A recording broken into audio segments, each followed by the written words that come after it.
आप जैसा जानते हैं कि 25 मई को डेट आई है और हमारे हरियाणा में हमेशा से ही चुनाव स्वतंत्र और निष्पक्ष रूप से हुए हैं, आप जानते हैं उस बारे में।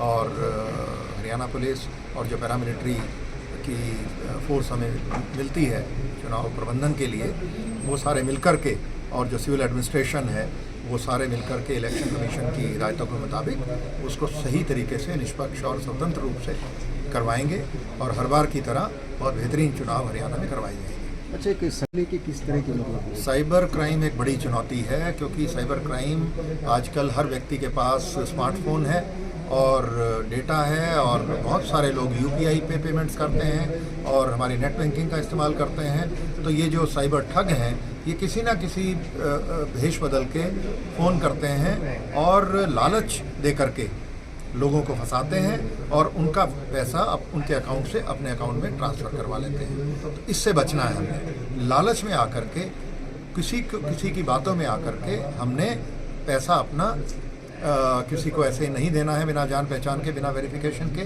कोई ओटीपी मांगे तो वो ओटीपी शेयर नहीं करना है, क्योंकि पेमेंट लेने के लिए, पैसा लेने के लिए ओटीपी की आवश्यकता नहीं होती। ओटीपी की आवश्यकता केवल आपके बैंक अकाउंट से पैसा बाहर निकालने के लिए, किसी दूसरे अकाउंट में भेजने के लिए ही उसकी आवश्यकता होती है। अगर कोई ओटीपी मांगता है तो मान के चलिए कि वो आपका पैसा लेने का प्रयास कर रहा है, तो वो नहीं करना।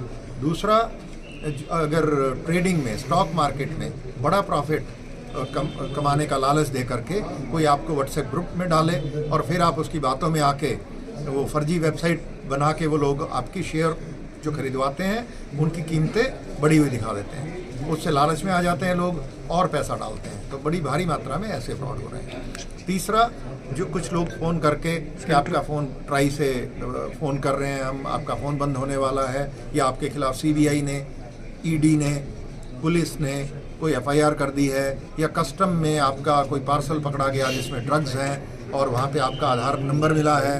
तो इस तरीके का भय दिखा करके और फिर पैसा, उस केस को सेटल करने के लिए लाखों रुपए मांगना, पैसे मांगना, या आपको कॉल करके ये कहना कि आपका कोई जो सगा संबंधी विदेश में है या कहीं दूर है कि वो उसको कोई मेडिकल इमरजेंसी आ गई और आप तुरंत पैसा ट्रांसफ़र कराएं, तो लोग घबरा के उसको पैसा इमीडिएटली दे देते हैं, वेरीफाई नहीं करते। तो उस ऐसी सूरत में अपने उस सगे संबंधी को जिसके नाम से पैसे मांगे जा रहे हैं उसको एक बार फ़ोन ज़रूर करें। तो बिना वेरिफिकेशन के कोई आप कतई अपनी कोई भी पैसा ट्रांसफ़र ना करें।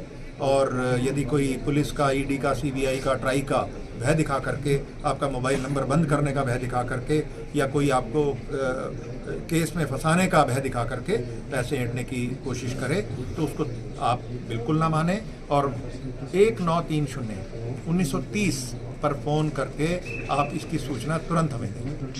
1930 पे एक बड़ी टीम है जो हमेशा 24 घंटे काम करती है। उसमें बैंकों के भी प्रतिनिधि हमने अब लगा लिए हैं और उनका दावा ये है कि 6 घंटे के अंदर अगर आपने पैसे ट्रांसफ़र कर भी दिए और आपको बाद में समझ में आया कि आपके साथ ठगी हो गई, तो उसको 3-4 घंटे, 5 घंटे के अंदर अगर आप हमें बता देते हैं, टीम 1930 को अगर आप अपनी कंप्लेंट फ़ोन करके बता देते हैं, तो वो पैसे 70% चांस है कि उसको वो ब्लॉक कराने में सक्षम हो। तो पहली बार ठगी में आपने लालच में नहीं आना है। भय कोई दिखाकर पैसे मांगे उसको नहीं देने हैं और 1930 पर फ़ोन करना है। और यदि ठगी हो गई तो आपने फिर भी 1930 पे फ़ोन करके तुरंत बताना है। धन्यवाद। ठीक है।